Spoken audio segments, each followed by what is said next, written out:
Being a board member means serving in trust for the entire community, not just a single constituency.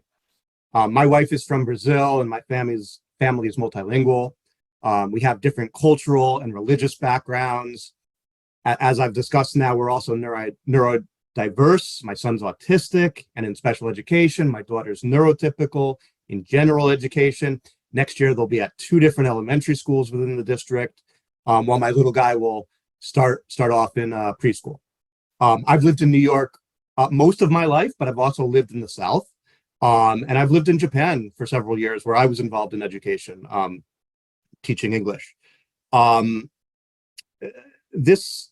My background, I think, provides me a unique perspective and makes me keenly aware that there's various points of view and backgrounds our community members bring to the table, and that my own view is just a fraction of this very wide spectrum. I take pride in having friends on both sides of the political aisle, and I'm always willing to listen to opposing opinions and viewpoints that challenge my own personal beliefs. My personal view is that we can benefit from more transparency, with open and healthy public discussion among the members of the board and the administration. We need to ensure the safety of all children and staff, making sure all feel welcome and included. We need to provide academic excellence for all our children and be able to provide an appropriate education for each child in the district. We should rely on science and evidence-based curriculum. We need to champion diversity, equity, and inclusion. We need continued strengthening of our athletics and arts programs that make our families want to come here and stay here. Being a board member also means ensuring fiscal responsibility over our community's tax dollars.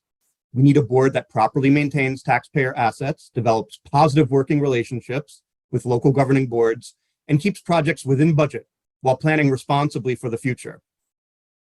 We need Board of Education meetings made accessible for all community members by allowing full Zoom participation and creating additional avenues for community feedback and involvement. We need a board that advocates for all the children in our community and is willing to hold the administration accountable and admit when mistakes are made.